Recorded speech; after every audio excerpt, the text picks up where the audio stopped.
अरे की हमारा नियन प्यार पावे खातिर जीवन भर तरसब हो एगो बात लिखला तू साफ साफ कबो नहीं हो सब हो जेकरा भिरी जाइबू जानू हो ओकरा के न सब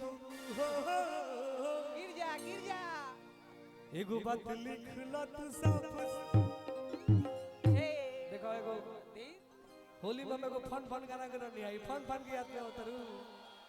फन फन के चक्कर में मत रहो ना तो टन टन हो जीवू अरे की हमारा नियन प्यार पावे खातिर बोलू भैया अरे की हमारा नियन प्यार पावे खातिर जीवन भर तरसब हो अरे दिया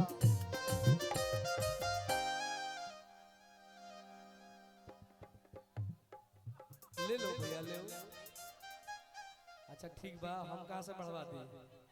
जतना बहुत न रही अरे कि हमारा नियन प्यार पावे खातिर जीवन भर तरसब हो एगो बात लिखला तू साफ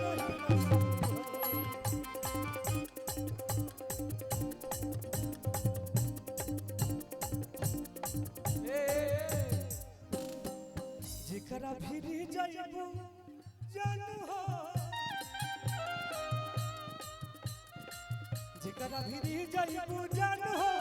ओकरा के न सब हो आ एगो बात लिखला तू साफ साफ कबो नहीं हो सब हो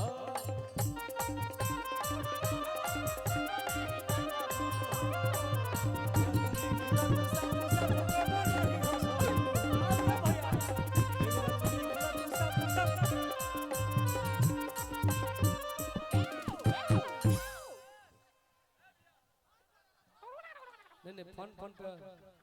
रोक है भाई हाँ देखिए भाइयों का फरमाइश है और मैं छपरा जिला के धरती पे आया हूँ तो भाई यहाँ के लोग अधिक लोग बालू से पैसा कमाते हैं एगो बालू के ऊपर बड़ी जबरदस्त गाना के लिए हाँ जी अब देखिए जो यहाँ के व्यवस्थापक है गार्जियन उनका रिक्वेस्ट है कि थोड़ा सा मंच खाली कर दिया जाए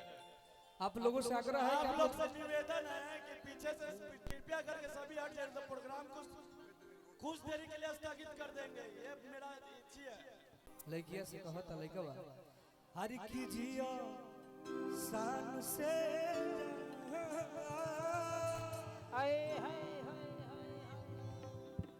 कवन बोली